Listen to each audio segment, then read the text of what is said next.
ఇద్దరు కనిపిస్తుంటారు. ఇద్దరు కనిపిస్తున్నారా? ఇద్దరు కనిపిస్తున్నారా? నేను వచ్చి దేశమును శపించకుండానట్లు అతడు తండ్రుల హృదయములను పిల్లల తట్టును, పిల్లల హృదయములను తండ్రుల తట్టును తిప్పును. ఇద్దరు కనిపించారా మీకు? కనిపించారు కదా? చాలు. ఇది ఆఖరి వచనం. పాత నిబంధన గ్రంథంలో ఆఖరి వచనం చూడండి. లూకాసు వార్త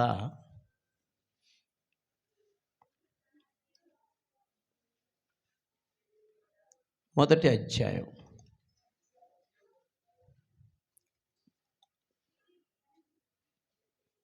14 నుండి చదవండి.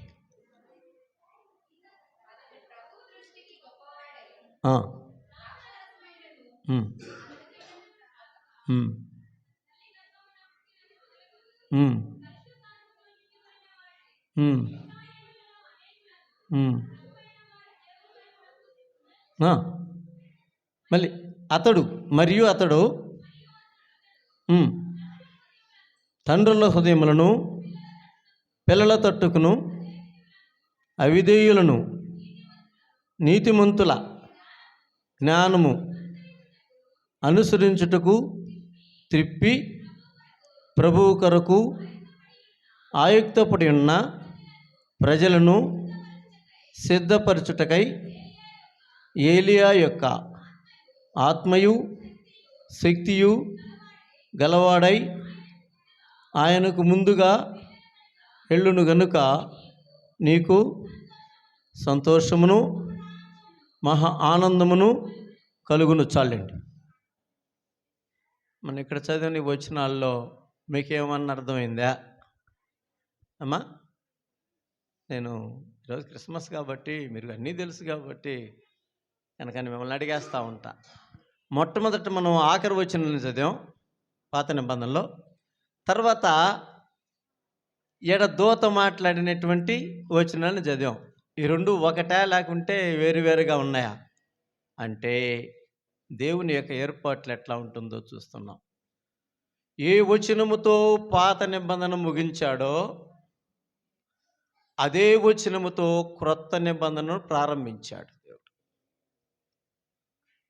ఏ వచనముతో పాత నిబంధనను ముగించాడో అదే వచనముతో క్రొత్త నిబంధనను ప్రారంభించాడు.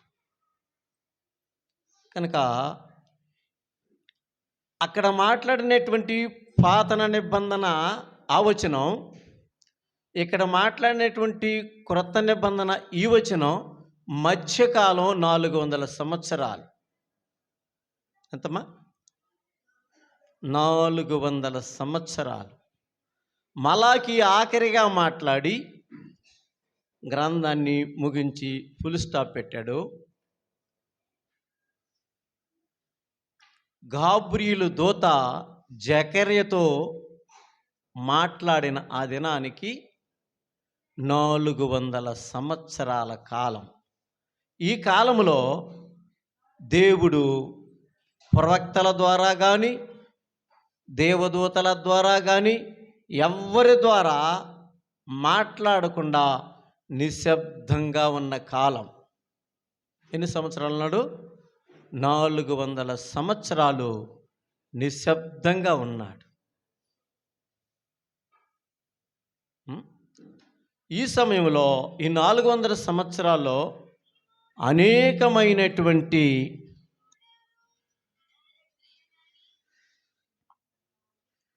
పారంపర్య ఆచారాలు ప్రారంభమయ్యాయి. దేవోక్తి లేని ఎడల, పూర్తి చేయండి, దేవోక్తి లేని ఎడల జనులు కట్టులేక తిరుగుతారు అని రాశాడు. దేవోక్తి లేకపోతే జనులు కట్టులేక తిరుగుతారు అనగా 400 సంవత్సరాలు దేవోక్తి లేదు, దేవుని మాట లేదు, ప్రవక్తలు లేరు. చివరి ప్రవక్తలు మలాకి ఇప్పుడు జనులు వారి ఇష్ట ప్రకారం తిరగటం ప్రారంభించారు. పుట్టుకి చెప్పడానికి వచ్చేసి ఇది చెప్తామని అంటారేమో. కనుక ఈ మధ్య కాలంలో చాలామంది బయలుదేరారు. శాస్త్రులు, పరిసయ్యులు, సద్దూకయ్యులు పుట్టుకొచ్చారు. అక్కడ దాకా పాత నిబంధన గ్రంథం ఆఖరి వచనం చదివితే సద్దూకయ్యులు లేరు, పరిసయ్యులు లేరు, వీళ్ళెవరు లేరు. ఈ నిశ్శబ్ద కాలంలో ఒక్కొక్కరు ఒక్కొక్క అభిప్రాయాన్ని తీసుకొని బయలుదేరేస్తారు. పరిసయ్యులు పునరుద్ధానం ఉన్నది, దేవదూతలు ఉన్నారు అని అంటూ వాళ్ళు వ్యర్థమైనటువంటి పారంపర్య ఆచారాలు వాస్తవం తెలిసినప్పటికీ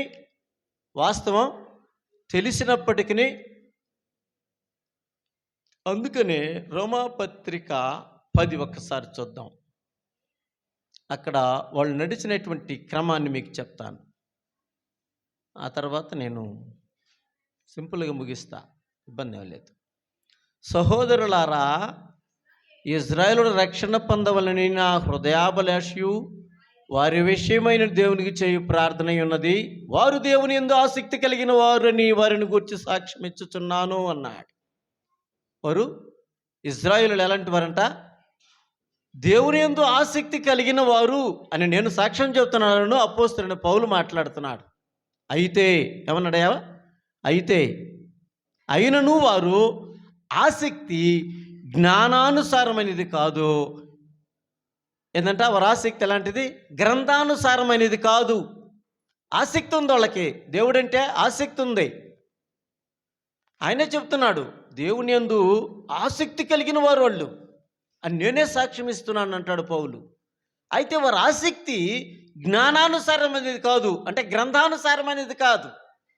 ఎందుకని ఎట్లా అంటామంటే, వారు దేవుని నీతిని ఎరుగక తమ స్వనీతిని స్థాపింపబూనుకున్నారు అని రాశాడు. అంటే నేనేం చెప్తున్నానంటే, ఈ 400 సంవత్సరాలలో జనులు దేవుని నీతిని మర్చిపోయేసి వారి అభిప్రాయాలను బోధించటం ప్రారంభించారు.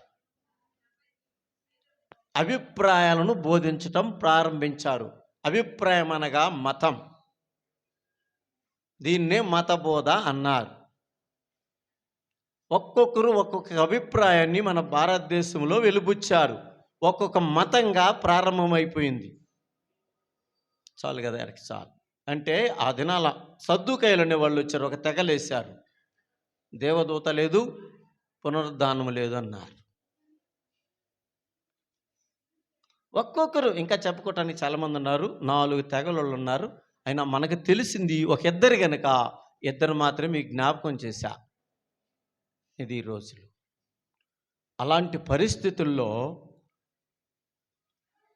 దేవుడు ఏం మాట్లాడాడంటే, రాజుల గ్రంథంలో ఏం మాట్లాడాడు? ఏలియా లేచి అంటాడు, ఎక్కడంటే కొండ మీద బయలు ప్రవక్తలను బలిచ్చాడు కదా, తెలుసు కదమ్మా మీకందరిక. అక్కడ అంటాడు, యెహోవా ప్రవక్తలలో నేనొక్కడనే మిగిలి ఉన్నాను. నేను అన్నీ చెప్పను, చదివించను.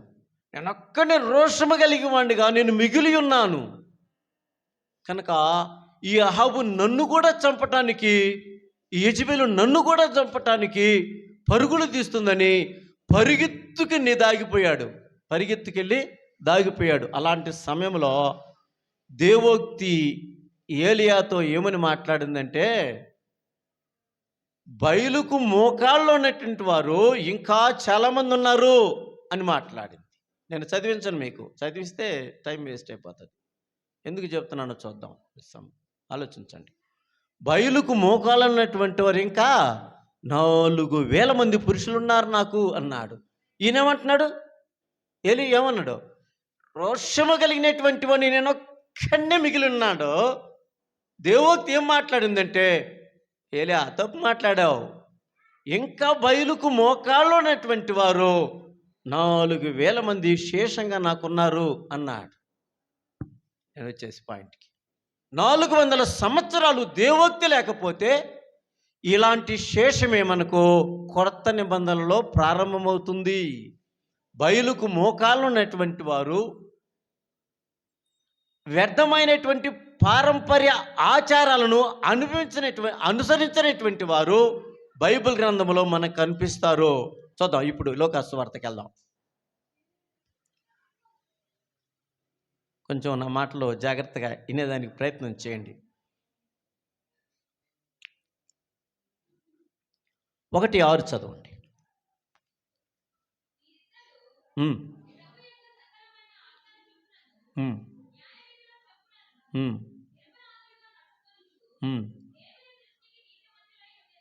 జనులు కట్టు లేక తిరుగుతున్న దినాలలో, దేవుని దేవోక్తి లేనటువంటి దినాలలో, వ్యర్థమైనటువంటి పారంపర్యాచారాలు మనుషులు అనుసరిస్తున్నటువంటి దినాలలో ఈ 6వ వచనం దేవుడు ఇంకా శేషాన్ని మిగిలించుకొని ఉన్నాడు అంటానికి మనకు రుజువు ఏముంది? మళ్ళీ నేను చదువుతాను చూడండి.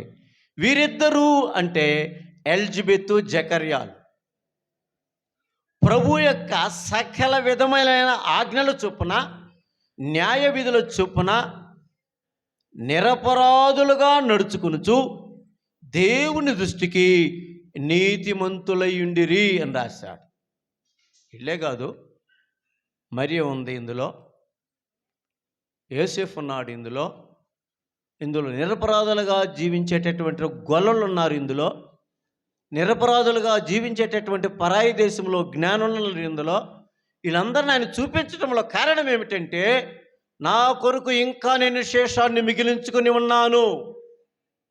అందరూ బయలుకు మొక్కుతుంటే 4,000 మందిని నేను గృహంలో దాచిపెట్టి ఓబద్య మేపుతున్నాడంట, వాళ్ళని పోషిస్తున్నాడట. అందరూ కట్టులేక తిరుగుతున్నటువంటి దినాలలో కూడా నా కొరకు మనుషులను నేను ఉంచుకొని ఉన్నాను అని సాక్ష్యం ఇస్తున్నా. ఎక్కువగా మాట్లాడను, మీకు విషయాన్ని చెప్పేసి అంతే. అయితే ఇంకొక విషయం మీద నేను మాట్లాడబోతున్నాను. అందులో ఏమిటంటే,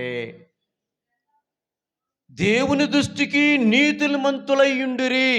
ఈ విషయాన్ని కొంచెం ఫోకస్ చేసి ముందుకు వెళ్ళిపోతా, అవసరం కాబట్టి నేను సమయాన్ని చూసుకుంటా ఉంటానులేండి. నీతిమంతులంటే ఎలా ఉంటారు?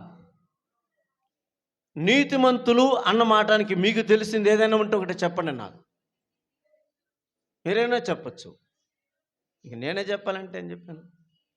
అబ్రహాము దేవుని నమ్మెను, అది అతనికి నీతిగా ఎంచబడెను.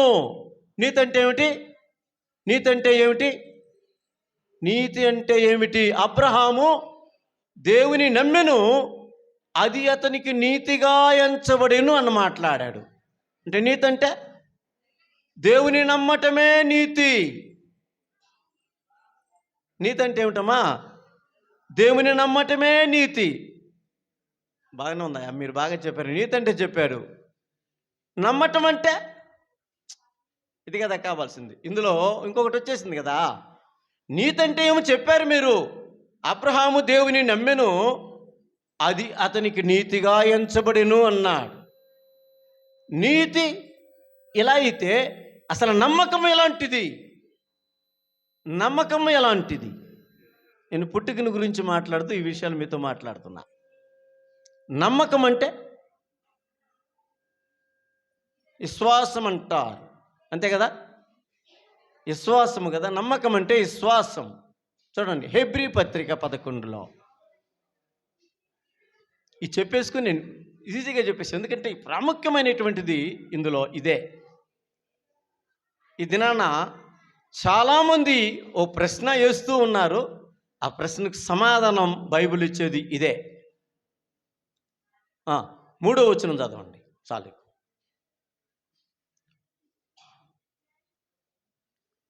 11:3 నేనే చదివేస్తానంటే మీరు ఇంత టైం తీసుకుంటే నేను మీకు ఛాన్స్ ఇవ్వను. సమయం వేస్ట్ అయిపోయింది కదా. ప్రపంచములు దేవుని వాక్యము వలన నిర్మాణమైనవనియు,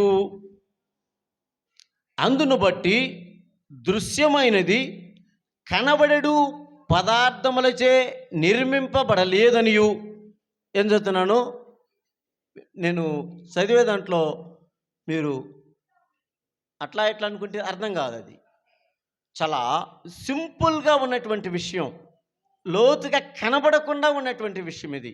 చూడండి, ప్రపంచములు దేవుని వాక్యం వలన నిర్మాణమైనవనియు అందును బట్టి దృశ్యమైనది మళ్ళీ ఇంతకు మాట్లాడుతూ దృశ్యమైనది అంటే అందరూ గమ్ముగా ఉంటే ఏం చెప్తారు? దృశ్యమైనది అంటే ఏంటి? మీరు చూస్తున్నారు కదా, నేను కనబడుతున్నాను మీకు. ఇప్పుడు చూడండి, ఎడన రాసినాడు, దృశ్యమైనది కనబడేడు పదార్థముల చేత నిర్మించబడలేదనియు. ఏమర్థమవుతుంది మీకు?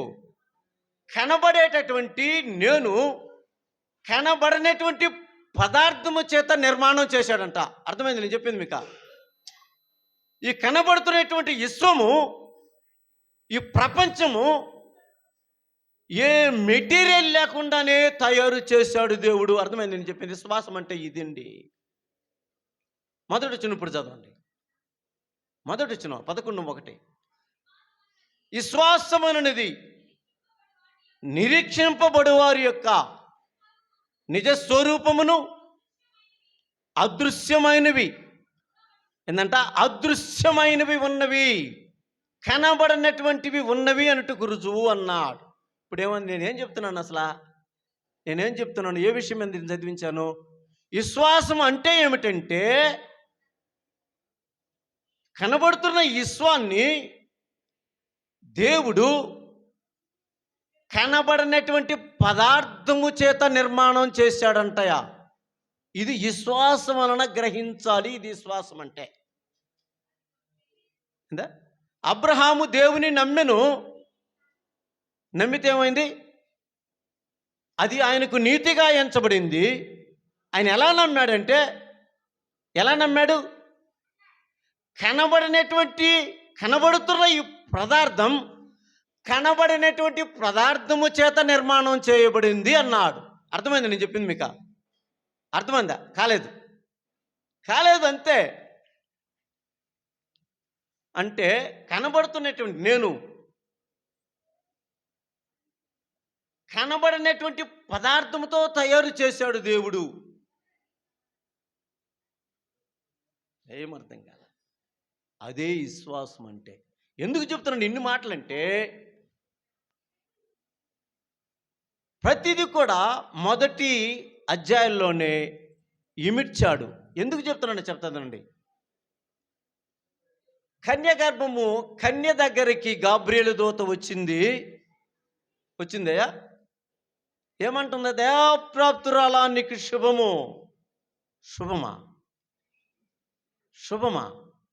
శుభమేనా? నీవు గర్భము ధరించి కుమారుని కంటావు. ఒక కన్యక గర్భము ధరించి కుమారుని కనేది శుభమా అశుభమా? అయ్యా నేనేం చెప్తున్నాను అర్థమైందంటారు మీకు? శుభం కాదు కదా. పిల్లి కాకుండా నమ్మ ఎట్లా పోయిందిరా, నీచంగా చూస్తాంగా. ఒకటి అట్లండి, దాన్ని పక్కన పెట్టేసింది. అయితే ఏమంటున్నాడు? ఇంకా ఏమంటాడు? చూడండి మళ్ళా వెళ్ళిపోదాం, లోకాసువార్తకి వెళ్ళిపోదాం. లేకుంటే లోకాసువార్తకి వెళ్ళిపోదాం. ఈ మాటలన్నీ ఒక్కదానికోసమే చెప్తున్నాను నేను. ఎంతసేపు చెప్పిన ఈ ప్రసంగం అంతా ఈ ఒక్క విషయం కోసం చెప్తున్నా. లోకం కోడై కూస్తున్నటువంటి దినాలలో ఈ విషయాన్ని నేను మీతో మాట్లాడుతున్నది ఏమిటంటే, ఏమంటున్నాడు చూడండి, 30 దూత, మరియా భయపడకుము, దేవుని నీవు కృప పొందితివి, ఇదిగో నీకు గర్భము ధరించి కుమారుని కని ఆయనకు యేసు అని పేరు పెట్టుదు. ఆయన గొప్పవాడై సర్వోన్నతుని కుమారుడు అనబడను. ప్రభువైన దేవుడు ఆయన తండ్రిన దావీదు సింహాసనమును ఆయనకిచ్చును. ఆయన యాకోబు వంశస్థులను యుగయుగములు ఏలును. ఇంకా చదువుకుంటా పోతే ఏముంటుంది మనకు? ఆ మంట అది. అమ్మా నేను పురుషుని ఎరిగిన దాన్ని కదా. ఇదేనండి విశ్వాసం అంటే, ఇది అని చెప్పడానికి ఈ విషయాన్ని మాట్లాడుతున్నాను. కళ్ళు మూసుకొని నమ్మాలి క్రైస్తవులు. ఎలా గర్భము ధరించిందంటే ఏమో నాకు తెలీదు, దేవుడు చెప్పాడు, నేను నమ్ముతా. ఇది విశ్వాసం. విశ్వాసము యొక్క ప్రమాణం ఇది. ఇందులో నువ్వు కూడా ఈకలు పట్టుకొని వాటిని పట్టుకొని వీటిని పట్టుకొని లాగతా ఉన్నావంటే విశ్వాసమే లేదు నీకు. లోకానికి లేదు, క్రైస్తవుడికి కూడా లేదు ఇది నాన్న. అందుకే చెప్తున్నాను ఈ మాటలు. అబ్రహాము దేవుని నమ్మెను, పిలిచాడు దేవుడు. అబ్రహామా రా అన్నాడు. ఎక్కడికి పోవాలయ్యా అనలేదు ఈయన. నేను ఎక్కడికి పోవాలి అనలేదు, వచ్చాడు. అంతమందిని కొలిచేటటువంటి అబ్రహాము దేవుని స్వరాన్ని గుర్తుపట్టాడు. మీకు చెప్పేది అర్థమవుతా? నేను చెప్పేదా? మీరు మాట్లాడకండి. ఎందుకు మాట్లాడతారు? నేను చెప్పేమన్నా బోరుగా ఉంటే ఆపేయండి అయ్యా అని నేను ఖచ్చితంగా చెప్పండి, ఆపి లేచి వచ్చేస్తా ఎండ్ నుంచి. అబ్రహాము ఏం చేసేవాడు అన్నాడు, యెహోషువ గ్రంథంలో రాశాడు, ఆయన విగ్రహారాధికుడు అన్నాడు. ఏంటంట? విగ్రహాలను పూజించేవాడంట. అలాంటి సమయంలో దేవుడు అబ్రహామా అని పిలిచినప్పుడు అబ్రహాము దేవుని స్వరాన్ని గుర్తుపట్టాడు అంటున్నాను. నేను చెప్పేది అర్థమవుతుందా మీకు? ఎంతోమంది ఉన్నారు, అవును కదా, ఈ దినమున ఎంతోమందిని పూజిస్తాం. విగ్రహారాధన అంటే అదే. అయితే దేవుడు తన స్వరాన్ని వినిపించినప్పుడు దేవుని స్వరాన్ని గుర్తుపట్టాడు అబ్రహాం. అది అబ్రహాము విశ్వాసం. అంతేనంటారా? యోహాను తన సువార్తలో రాస్తూ ఆయన ఏమంటాడంటే, నా గొర్రెలు నా స్వరం వింటాయి అన్నా. ఏమన్నాడే? నా గొర్రెలు నా స్వరం వింటాయి. అబ్రహాము ఆయన గొర్రె కనుక ఏం చేసింది? దేవుని స్వరాన్ని విన్నాడు. మరి నువ్వేం వింటున్నావు నాకు తెలియట్లేదు. నేనేం మాట్లాడుతున్నానో మీకు అర్థమైతే పర్వాలేదు, అర్థం కాకపోయినా ఇబ్బంది లేదు. నేను అనుకున్నది మాట్లాడుతూ ఉన్నా. నీ శ్వాసం ఏమిటి? ఎలా ధరించిందండి మరియా ఉండు అని ఇంకా ఆలోచనలో ఉన్నావా? లేదండి, దేవుడు అన్నాడు. ఏమంటాడంటే, లేని వాటిని ఏం ఉన్నట్లుగా పిలుస్తాను అన్నాడు. ఎందుకు ఈ మాటలు చెప్తున్నానంటే, కనబడేటటువంటి ప్రపంచాన్ని ఏ మెటీరియల్ ఉపయోగించి చేయలేదు అని కదమ్మా. 3వ వచనం ఏమన్నది? హెబ్రీ పత్రిక 1:11-3 ఏమన్నది? ప్రపంచములు దేవుని వాక్యము వలన, అంటే దేవుని వాక్యం అంటే ఏమన్నామా? యేసుక్రీస్తునా మీరు అనుకునేది? దేవుని మాట వలన కలిగాయి. మాట ద్వారా, అంతే. మాట ద్వారా మనం కనబడుతున్నటువంటి సూర్యుడు, చంద్రుడు, నక్షత్రాలు, భూమి, ఆకాశము, మనము, చెట్లు, పుట్టలు, చేపలు, జంతువులు అన్నీ కలిగాయి. మహత్తు గల మాటది. నేను మాట్లాడాను, నీకు అర్థమైనట్లే. అర్థమవుతున్నా నేను అర్థమవుతున్నాయా? అర్థం కాకపోతే వ్యర్థం కదా. ఏమంటానంటే, ఇదే సంగతి. మరియ గర్భము ధరించింది పురుషుని ఎరుగకుండా. అంటే దేవా నువ్వు చెప్పావా? రైట్, అంతే. నువ్వు చెప్పింది రైట్, అంతే. నువ్వు చెప్పిన దాని మీద నీ విశ్వాసం ఉంచుతా, అంతే. ఇదే ఈ శ్వాసం. ఎట్టగలగద్దయ్యా, ఇట్టగలగద్దయ్యా, అట్ట ఇట్ట అనేది కాదు ఈ శ్వాసం. వచ్చేసి అయిపోయింది. నేను చెప్పాలనుకుని చెప్పేశా. మళ్ళీ తిరిగి ఏడకొస్తున్నానంటే, 400 సంవత్సరాలు దేవదూతలతో మెసేజ్ పంపించలేదు, ప్రవక్తలతో దేవోక్తి లేదు. ఇలాంటి పరిస్థితుల్లో ఎట్లా ఉన్నారమ్మా? ఎలిజబెత్, జకర్యాలు ఎట్లా ఉన్నారు? సకల విధమైన ఆజ్ఞలు చొప్పున అన్నాడు. ఇందాక నీతిమంతులు అనే విషయాన్ని మాట్లాడుతూ, నీతిమంతులు ఎవరో, విశ్వాసం కలిగిన వారు ఎవరో నాకు తెలిసిన మట్టుకు తేల్చేశా. ఇప్పుడు సకల విధమైనటువంటి ఆజ్ఞలు చొప్పున వారు నడుస్తూ ఉన్నారు. బోధించిన వాళ్ళు లేరు, నడిపించటానికి నాయకులు లేరు.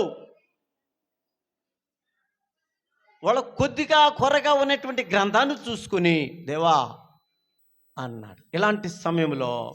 ఇలాంటి సమయంలో జకర్యాతో గాబ్రియల్ ఏం మాట్లాడిందంటే, చెప్పాలి మీరు. ఏం మాట్లాడింది? నీవు కుమారుని కంటావు అన్నాడు. కుమారుని కంటావు అన్నాడు.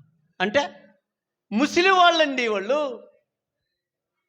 రాసి చూడండి 7వ వచనం ఉంది. ఎలిజబెత్ గొడ్రాలైనందున వారికి పిల్లలు లేకపోయి వాళ్ళిద్దరు బహుకాలము గడిచిన వృద్ధులు అన్నాడు. ఈ వృద్ధాప్యంలో ఉన్న ప్రార్థన చేస్తారా? మాకు పిల్లలు కావాలని ఎవరన్నా చేసేవాళ్ళు ఉన్నారా? ఎవరన్నా ఉంటారమ్మా? సుమారు చెప్పాలంటే 80-90 సంవత్సరాల వయసు ఉంటుంది వీళ్ళకి. ఈ సమయంలో పిల్లలు కావాలని ప్రార్థన చేసే మహానుభావులు ఎవరన్నా ఉంటారా? లేరు కదా. అయితే చూద్దాం ఇంకా మనం చూస్తే చూద్దాం 13వ వచనం చూడండి. ఈ విషయం చెప్పి ముగించేస్తాం. అర్ధగంట అయింది. ఎప్పుడు ముగించమని నాకు సిగ్నల్ ఇస్తే అప్పుడు నా కంక్లూజన్ చేసి వచ్చేస్తా బయటికి. అంతే చెప్పని వచ్చేస్తా. చూడండి, చదవట్లేదు ఏంటయ్యా మీరు? ఏం చెప్పాను?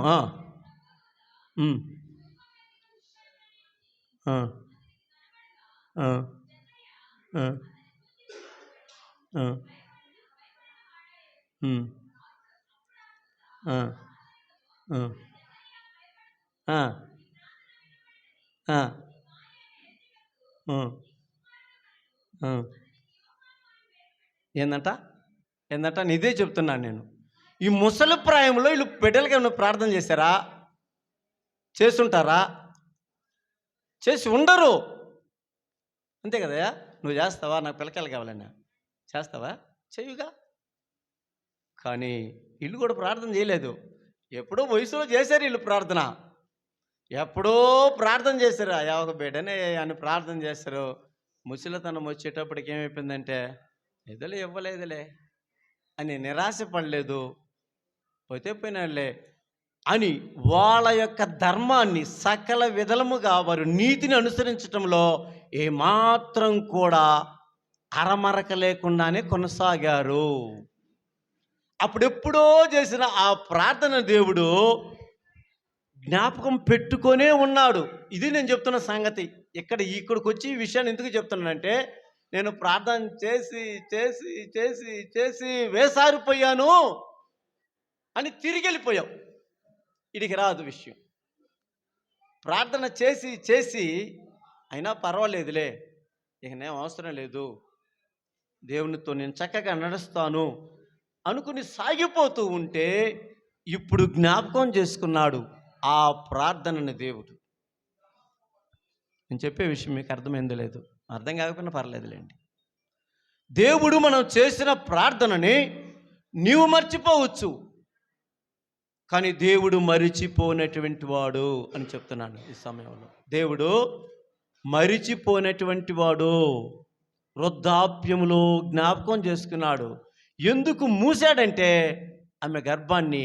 ఎందుకు ఇప్పటిదాకా ఆమె ప్రార్థనను జ్ఞాపకం చేసుకోలేదు అని అంటే, నాకు అవసరం ఉంది నీ గర్భముతో, నీ గర్భముతో నాకు అవసరం ఉంది. నువ్వు గొడ్రాలుగా బ్రతకాలి, నీకు ఒక నింద ఈ ఊరిలో కలగాలి, అయినా కూడా నువ్వు నన్ను భయభక్తులు కలిగి మీ ధర్మాన్ని విడిచిపెట్టకుండా బ్రతకాలి. నేను చెప్పేది అర్థమవుతానే. మనకేదో ప్రార్థన చేసి జరగకపోయినంత మాత్రాన ఏమి దేవుళ్ళే నీ వదిలిపెట్టి వెళ్ళిపోకూడదన్న విషయాన్ని చెప్తున్నాను నేను. ఆయన నీ ప్రార్థనను, నీ కన్నీటిని ఆయన బుడ్డిలో దాచిపెట్టి ఉన్నాడని చెప్పాడు. ఇంకిపోనీయకుండా బహు జాగ్రత్తగా ఫ్రిడ్జ్లో అలాగే పెట్టి గడ్డ పెట్టున్నాడట నీ కన్నీటిని. అవసరమైనప్పుడు బయటికి తీశాడు, ఇప్పుడు తీశాడు. అర్థమైంది కదా విషయం. అంటే నేనేం చెప్తున్నానంటే, నీవు భక్తిని విడిచిపెట్టకూడదు, నీతిని విడిచిపెట్టకూడదు, విశ్వాసాన్ని విడిచిపెట్టకూడదు. దేవుడు ఎప్పుడైనా నిన్ను జ్ఞాపకం చేసుకునే పరిస్థితి రావచ్చు. అసలు ఎందుకు జ్ఞాపకం చేసుకోలేదు ఎప్పటికంటే, నీ వల్ల ఏదో మేలు జరగటానికి అలాగ నిన్ను ఉంచిపెట్టి ఉన్నాడు అనే విషయం జ్ఞాపకం చేస్తున్నాను. అంతేనంటారా కాదంటారా? అబ్రహాముతో మాట్లాడుతూ, అబ్రహాముకు పిల్లలు లేరు, నేను నీ సంతానాన్ని ఇసుక రేణువుల వలె చేస్తానంటే నువ్వు చేయగలవయ్యా అని నమ్మాడు ఆయన. నువ్వు చేయగలవయ్యా అని నమ్మాడు ఆయన. పిల్లలు లేరు. ఆయన ఆశీర్వాదం, మొట్టమొదటి ఆశీర్వాదం అదే. 12 అధ్యాయులు మనం చూస్తే నీ సంతానం ద్వారా ఏమంటాడే, భూలోక వంశములన్నీ ఆశీర్వదించబడతాయి. ఈయనేమనుకోవాలా, ఈయన పిచ్చోడు నెట్టున్నారా, నాకు పిల్లకాయలే లేకుంటే నా పిల్లకాయల ద్వారా భూలోక వంశాలను ఆశీర్వదించబడటం ఏంటి అనుకోవాలి కదా. లేదుగా, అని ఏమన్నా చేయగలిగినటువంటి వాడు అని నమ్మిక ఉంచి సాగాడు. నేనేం చెప్తున్నాను ఇది నానంటే, 400 సంవత్సరాలు దేవోక్తి లేదు, పాస్టర్ లేడు, నడిపించే నాయకుడు లేడు, వాక్యము చెప్పే మనిషే లేని దినాలలో జకర్యా ఎలిజబెతులో దేవుని కొరకు కన్ను పెట్టుకునే ఉన్నారో, నీతిని అనుసరించి నడుస్తూనే ఉన్నారో, భక్తిని ఎంత మాత్రము కూడా విడిచిపెట్టలేదని నేను చెప్పట్లేదు, బైబిల్ గ్రంథం మనకు రుజువును చూపిస్తూ ఉంది. అయిపోయిందయ్యా, రైట్, అదే, వెరీ గుడ్. ఈ సమయంలో ఏం జరిగిందంటమ్మా, ఒక 5 minutesలో ముగించేస్తాను నేను, 5 minutesలో ముగించేస్తాను. కనుక అలాంటి పరిస్థితుల మధ్య దేవుడు ఓ స్త్రీని కూడా చూశాడు. ఇప్పుడు ఒక స్త్రీని చూశాడు, అయిపోయింది. మరియను చూశాడు. మరియను చూసి ఆమె ద్వారా తను భూలోకానికి రావాలనుకున్నాడు. మీకా గ్రంథంలో మనకు చూస్తే కనిపిస్తుంది. ఒక్కసారి చూసి ముగించేస్తాను. దీన్ని చెప్పాలనుకున్నాను, అయినా ఈ విషయం మీకా గ్రంథం ఒక్కసారి చూస్తే ముగించేస్తాను. యోనా గ్రంథం తర్వాత ఉంటుంది అది. ఒకసారి చూడండి, 2 వచనాలు చూసి ముగించేస్తాను. 1వ అధ్యాయంలోనే ఏముంటుందంటే 3వ వచనం, ఇదిగో యెహోవా తన స్థలము విడిచి బయలుదేరుచున్నాడు. యెహోవా చదివిన ఎవరు చదవలేని చదువుతున్నాను చూడండి. ఇదిగో యెహోవా తన స్థలము విడిచి బయలుదేరుచున్నాడు, ఆయన దిగి భూమి యొక్క ఉన్నత స్థలం మీద నడువబోచున్నాడు అన్నాడు. దేశం యొక్క ఉన్నత స్థలం ఏమిటో కూడా చెప్పాడు. దేశం యొక్క ఉన్నత స్థలం 10 చదవండి. అయినా 10 చదువుతున్నాను. గాదు పట్టణంలో దీనిని తెలియజెప్పవద్దు, అచ్చట ఎంత మాత్రము ఏడవద్దు. ఏ రసం చూడండి, అక్కడి నుంచి చదవండి, నేను చదివింది. బెత్లియే ఎఫ్రాతాలో నేను ధూళిలో పడి పొర్లి తిని. ఏమి రాయబడదన్నమాట, చదవండి ఒకసారి, నాకు మీరు చదవాలి దాన్ని, చదవండి అమ్మ ఒకసారి. 10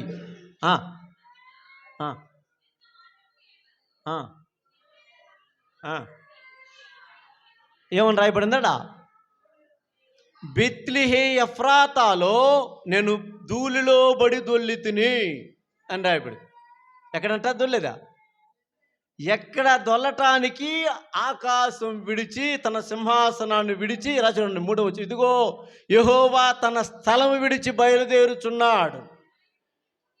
ఏడ దొల్లాటానికి వస్తున్నాడంట, ఏడ దొల్లాటానికి వస్తున్నాడు, ధూళిలో పడి దొల్లారటానికి వస్తున్నానని మాట్లాడావు. ఉన్నతమైన స్థలాన్ని విడిచిపెట్టి దేవుడు, అత్యున్నత సింహాసనాన్ని విడిచిపెట్టి దేవుడు ఎక్కడికి వచ్చాడంటే భూమి యొక్క ధూళిలో బలి దొల్లారటానికి వచ్చాడు. అదే ప్లేస్ అండి, ఆ స్థలం ఏంటి, యోదా బెత్లెహేము ఎఫ్రాతా అన్నాడు. బెత్లెహేము ఎఫ్రాతా అంటాడు దాన్ని. బెత్లెహేము ఎఫ్రాతా అంటే ఒకే ఊరి పేరుని అంటారు, ఒకే ఊరి పేరు ఇది. అది ఇంతకుముందు ఎఫ్రాతా, దానికి బెత్లెహేము అని పేరు పెట్టారు. అమ్మా నీకు అర్థమైపోయింది కదా, అసలు ఈ బెత్లెహేము ఎఫ్రాతాలోకి ఎందుకు వచ్చాడు అసలు దేవుడు? క్రీస్తు ప్రభువు అక్కడ ఎందుకు జన్మించాలనుకున్నాడు? అది దేశం యొక్క ఉన్నత స్థలమని ఎలాగూ నిర్ణయించాడు అనే విషయాన్ని ఒకసారి తెలిసి ముగించేస్తా. అమ్మా చూడండి ఒకసారి రండి. 35 ఆదికాండం 35కి వెళ్ళిపోదాం. ముగించేసి అయిపోయిందిగా. 35 తీశారమ్మా.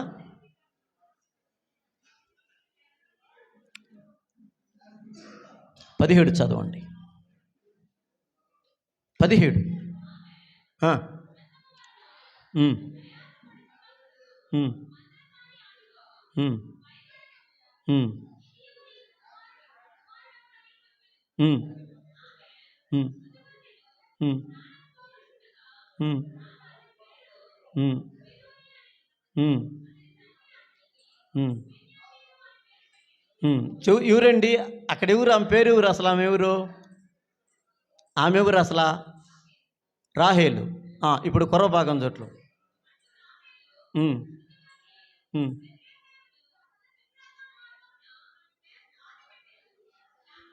చాలు చాలు.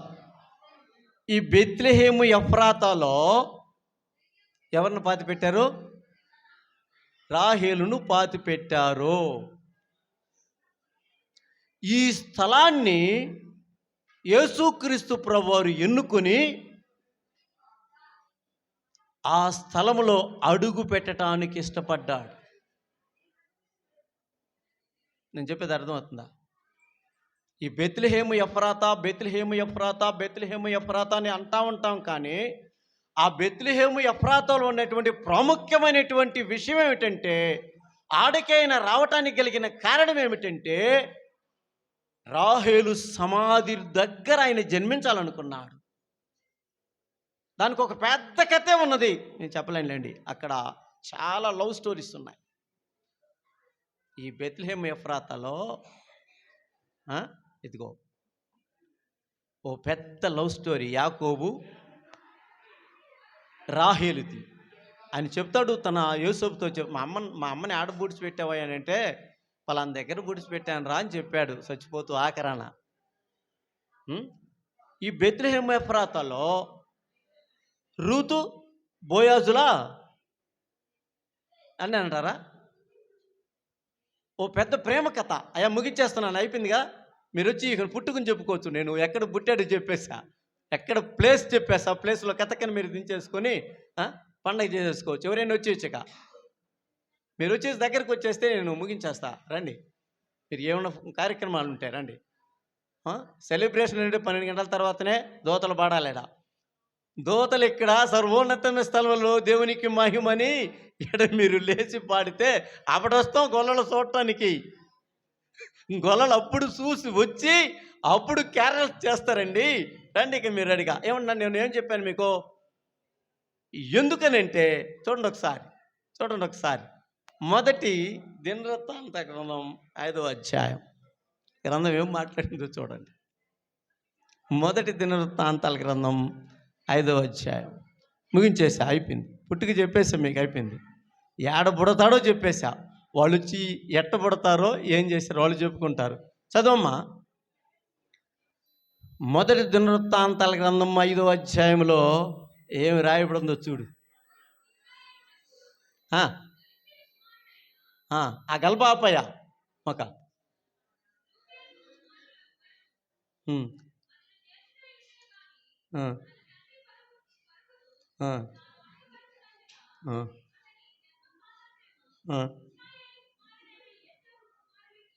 ఏముందట?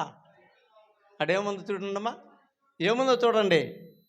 అక్కడ ఉన్నటువంటి విషయం చూస్తే, ఇతడు జ్యేష్ఠుడే యుండెను కానీ తన తండ్రి పరుపును తాను అంటుపరిచినందున అతని జన్మ స్వాతంత్రము ఇజ్రాయేలు కుమారుడైన యోసేపునకు ఇయ్యబడెను. అయితే వంశావళిలో యోసేపు జ్యేష్ఠుడుగా దాఖలు చేయబడలేదు అన్నాడు. పరిశుద్ధాత్మ తెలియజేసిన సమాచారం ఏమిటంటే,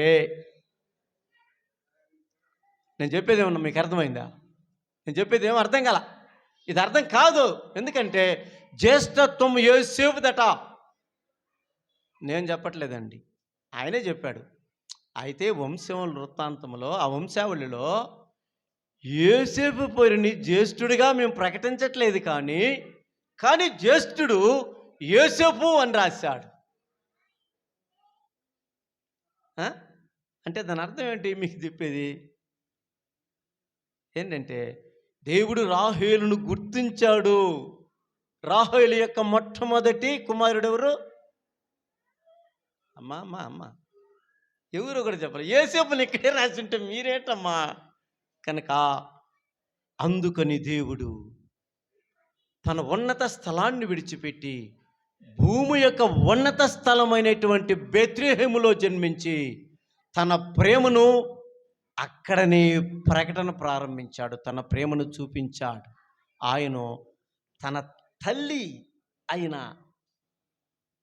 తల్లి ఊరుగా పిలువబడుతున్నటువంటి ఆ ఎఫ్రాతాలో తూలులో పడి దొల్లాడట. మనం కూడా ఒకసారి ఎక్కడికన్నా దూరం వెళ్ళి ఉంటే మన ఊరికి వచ్చినప్పుడు కలయదెరుగుతాం మన ఊరినంతా కూడా ఒకసారి. అంటే మన సంతోషం అలా ఉంటుంది. ఇప్పుడు ఉందో లేదో తెలియదులేండి. మన ఊరంటే అంత సంతోషం. మన అమ్మోళ్ళు తిరిగిన ఊరు, మన అమ్మమ్మోళ్ళు తిరిగిన ఊరు, మన నాన్నోళ్ళు తిరిగిన ఊరంటే చాలా ప్రేమ ఉంటుంది. ఇప్పుడు ఉందో లేదో నాకు తెలియదు, కానీ ఈయన మాత్రం అదే చేశాడు. యోధా ఎఫ్రాతాకి బెత్లెహేము ఎఫ్రాతాలో ఉన్నటువంటి ఒక ప్రాముఖ్యమైన విషయాన్ని తెలియజేశాను. అక్కడే తిరిగి తిరిగి తిరిగి తిరిగి తిరిగి తిరిగి తిరిగి తిరిగి తిరిగి ఆ రోమా ప్రభుత్వం ఆ ఆజ్ఞతో యేసుక్రీస్తు ప్రభు వారి జన్మ కోసము ఏం చేశారమ్మా? యోసేపు మరియా అక్కడికే వచ్చి కాన్పు జరిగించుకోవాల్సినటువంటి ఓ సందర్భం ఏర్పడింది. దేశం యొక్క ఉన్నత స్థలము అంటాడు. యోధా ప్రధానులలో నువ్వెంత మాత్రము అల్పమైన దానవు కావు. నీలో నుంచే ఒకడొస్తాడు, రాజు అవుతాడు, అతడు నిరంతరము ఏలుతాడు అన్నాడు. కనుక నేను ముగిస్తున్నాను. మీరు రావు చేయకనా ఆడ జన్మించాడు అన్న విషయాన్ని తెలియజేస్తూ, మరి మీకు అర్థమైంది అనుకుంటాను నా బాధ ఇక నేను చెప్పింది. కనుక ఈ విషయాన్ని మీరు కూర్చోండి, పరిశీలన చేయాలని తెలియజేస్తూ, ఈ అవకాశం ఇచ్చిన దైవ సేవకులకు, చక్కగా అయినటువంటి మీకు యేసుక్రీస్తు నామములో ఆయన పుట్టుక దిన శుభాకాంక్షలు తెలియజేస్తూ ముగిస్తూ ఉన్నాను.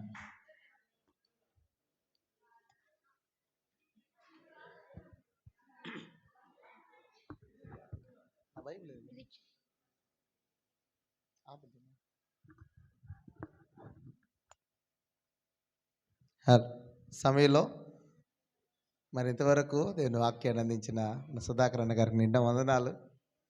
నిజంగా ఎంతో సంతోషకరం ఈ రీతిగా దేవుని ఈ స్థలమున దేవుని పుట్టుక దినాన్ని సంతోషంగా ఈ క్రిస్మస్ ఈ సందర్భంగా ప్రతి సంవత్సరం కూడా ఈ రీతిగా ఈ క్యారల్స్ కానివ్వండి, ఈ యొక్క ప్రత్యేకమైన ఈ సంతోషం కానివ్వండి, దేవుళ్ళు జరుపుకున్నట్టు ఇది ఎంతో ఆనందకరం.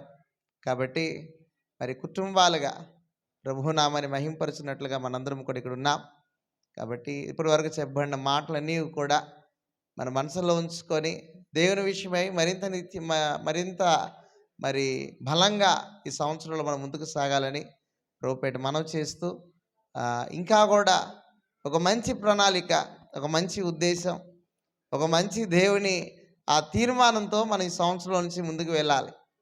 మరి ఈ సంవత్సరంలో ఎన్నో ఒడిదడుకులు, ఎన్నో ఇబ్బందులు, ఎన్నో వాటిలలో ప్రభు మనకు తోడై ఉన్నాడు. అయితే ఇవన్నీ కూడా మరి మరొక సంవత్సరంలో కూడా ప్రభు అలాగే తోడై ఉంటాడు. అయితే మనలో మార్పు రావాలి. మనలో మార్పు రావాలి. ఎలాంటి మార్పు అంటే, దేవుడు మన ఎడల చూసి ఆనందించి ఉల్లసించినట్లుగా, ఎలాగా క్రీస్తుని బట్టి మనం మాదిరి కలిగి ఉన్నామో మనల్ని బట్టి కూడా ప్రభు సంతోషించాలి. ఎవరిని బట్టి సంతోషిస్తున్నాం? ఇప్పుడు చెప్పగలరా? ఎవరిని బట్టి సంతోషిస్తున్నాం? అమ్మా నిద్రపోతున్నారా? పెదమ్మ నిద్రపోతుంది. విజయ్ పెదమ్మ లేదా? ఎవరిని బట్టి సంతోషిస్తున్నాం మరి ఇప్పుడు? క్రీస్తు పుట్టుక. అయితే మనం పుట్టినందుకు కూడా ప్రభు మన ఎడల సంతోషించాలి. కాబట్టి అటు మాదిరికరమైన జీవితాన్ని మనందరం కూడా జీవించాలని మనం ముందుకు సాగిపోదాం. దేవుడి సమయంలో మనందరిని దీవించి ఆశీర్వదించును గాక. Happy happy Christmas, merry merry Christmas, happy happy Christmas, merry merry Christmas. సమయంలో చిన్న ప్రార్థన చేసుకుందాం. ప్రేరేపించబడిన ఒక ప్రత్యేకమైన క్రిస్మస్ పాటను ఒకరు పాడతారు. 12 గంటలు అవుతుంది. కేక్ కటింగ్ చేసుకుందాం.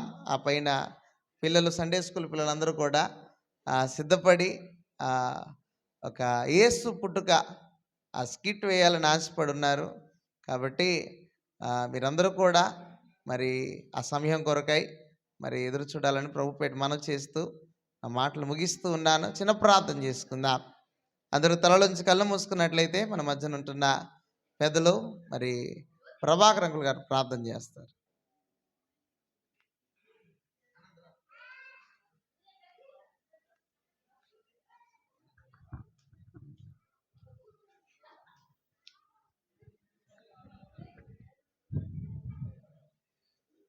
దయా కనికరమ్మ కృపగల తండ్రి సర్వోన్నతుడా, ఇదిగో దేవా, నీ జన్మదిన శుభాకాంక్షల కొరకు మేము మీ సన్నిధికి వచ్చి నిన్ను ఆరాధించుటకు వచ్చినాం తండ్రి.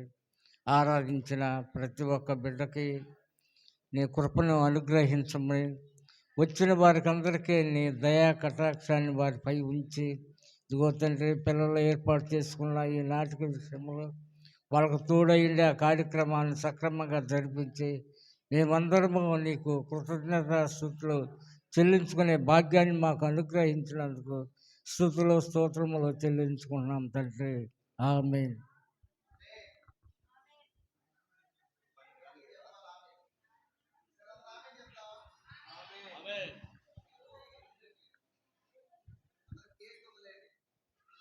హలో, అందరు కేక్ ఉంది, ఇంకా ఒక మంచి స్కిట్ ఉంది. కాబట్టి అందరం గట్టిగా ఒకసారి happy happy Christmas, merry merry Christmas. ఉపవాసం ఉండొచ్చినట్టున్నారు మీరు అందరూ. గట్టిగా happy happy Christmas, merry merry Christmas. మరి మంచిది. సమయంలో ఒక ప్రత్యేకమైన పాట పాడుతూ దేవుని మహిమపరుచుకుందాం.